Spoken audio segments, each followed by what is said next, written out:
Welcome to our YouTube channel Nepal entrance simplified.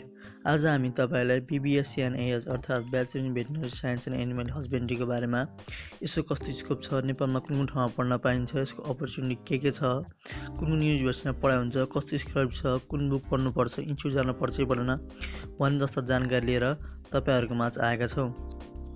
BBSc and AS अरूभन्दा फरक हो। BSc AG BSc फरेस्ट्रीको पढ्न तपाईको 4 वर्ष लाग्छ भने यो BBSc एन्ड AS पढ्न 5 वर्ष लाग्छ। BBSc पढ्नको लागि क्वालिफिकेसन तपाईले दुई तरिकाले क्वालिफिकेसन पूरा गर्नुपर्छ। पहिलो भनेको तपाईले SC दिएर ISc AG पढ्न सक्नुहुन्छ।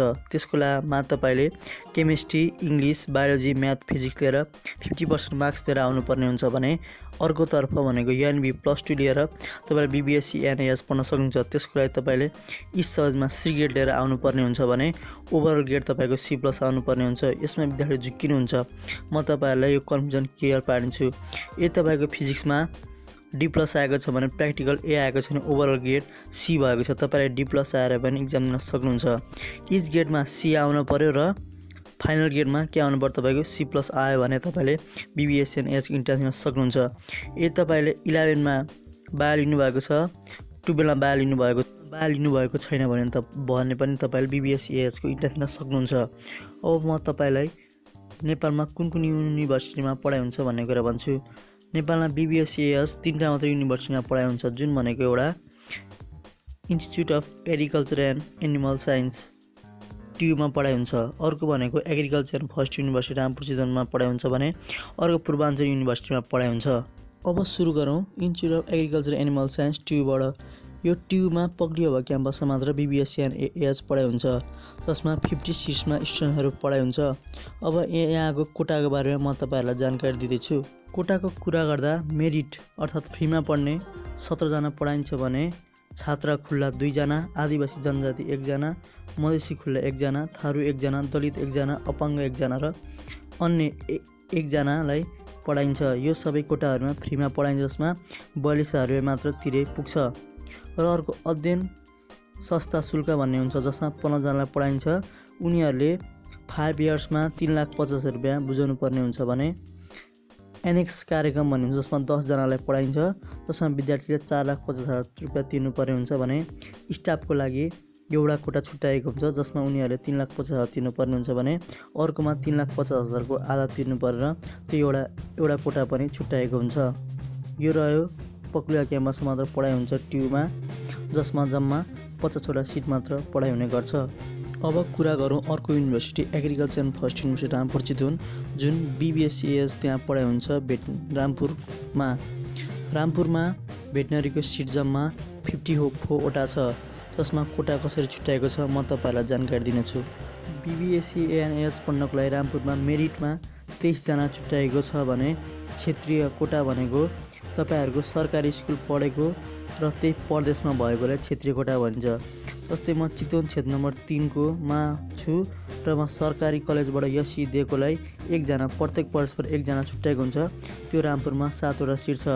दलितलाई 1 जना, जनजाति 1, मधेसी 1, द्वन्द्वपीढी 1, अपाङ्ग 1, छात्र 2 गरेर यी सबै माथिका कोटाहरुमा फ्रीमा पढाइ हुन्छ भने स्टाफ कोटामा 2 जनालाई पढाइन्छ, जसमा 1 जनाले पुरै पैसा 3,50,000 रुपैयाँ तिर्नुपर्ने हुन्छ भने अर्कोले 3,50,000 को आधा तिर्नुपर्ने हुन्छ। र UDF मा युनिभर्सिटी डेभलपमेन्ट फन्डमा 12 जना पढाएको हुन्छ, जसमा विद्यार्थीले 3,50,000 रुपैयाँ तिर्नुपर्ने हुन्छ। यो रह्यो एग्रिकल्चर एन्ड फरेस्ट युनिभर्सिटी रामपुरको। अब तपाईलाई म पूर्वाञ्चल युनिभर्सिटीको बारेमा भन्दैछु।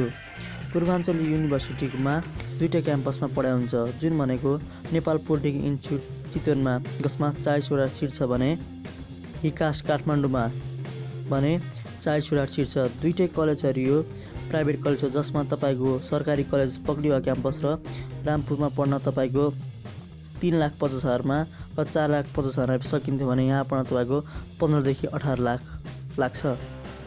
अरु विषय जस्तो BBSc AS छैन, त्यसैले यो विषय पढिसकेपछि तपाईले भेटनरी काउन्सिलको एक्जाम दिनुपर्छ र मात्र नाम गए डाक्टर लेख्न पाइन्छ, नत्र पाइदैन। बीएससी पढ्नलाई इन्स्टिट्युट जानुपर्छ भन्ने कुरा म तपाईँलाई क्लियर पार्छु। बीएससी पढ्न इन्स्टिट्युट जानुपर्छ। बुक के पढ्ने भन्ने कुरामा हामी तपाईँलाई एमइपिसिबी पढ्न आग्रह गर्छौँ र MBBS past question part 1 part 2 भन्ने बुक छ। त्यो दुईटै बुक पढ्नुभयो भने बीबीएससीमा तपाईँको राम्रो स्कोर गर्नुहुन्छ र शीर्ष सेक्योर गर्न सक्नुहुन्छ। बीबीएससीको इक्जाम मेनली मक्सिरमा हुने गर्छ। टियु र एएफयूले मक्सिरमा गर्छन् भने पियुले भने 10 ताका नै गरिसकेको हुन्छ। अन्तिममा कुरा गरौँ बीबीएससी एन्ड एएचको स्कोपको बारेमा।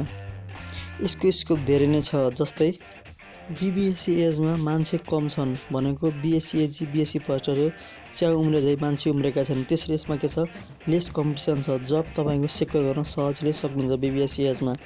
र अर्को चाहिँ तपाईँ गभर्मेन्ट सेक्टरमा पनि तपाईँले काम गर्न सक्नुहुन्छ भेटनेरी डक्टरको रूपमा, र आफैले म प्राइभेट क्लिनिक राख्छु भन्न पनि तपाईँले सक्नुहुन्छ। र अर्को विदेशमा पनि भेटनेरीको एकदम राम्रो स्कोप छ। अर्को तपाईँ एनिमल हस्बेन्ड्रीमा आफै गर्छु, गोट फार्मिङ पोल्ट्री फार्मिङ गर्छु भन्न पनि सक्नुहुन्छ। तपाईँले अर्को भेटनरी पढेर तपाईँले फरेस्ट्रीमा काम गर्न सक्छ। भेटनरी डक्टर भएर वाइल्ड लाइफमा पनि काम गर्न सक्नुहुन्छ, जूमा पनि काम गर्न सक्नुहुन्छ। तपाईँ इन्डस्ट्रीहरूमा dairy industry, animal food processing company यस्तोमा पनि काम गर्न सक्नुहुन्छ।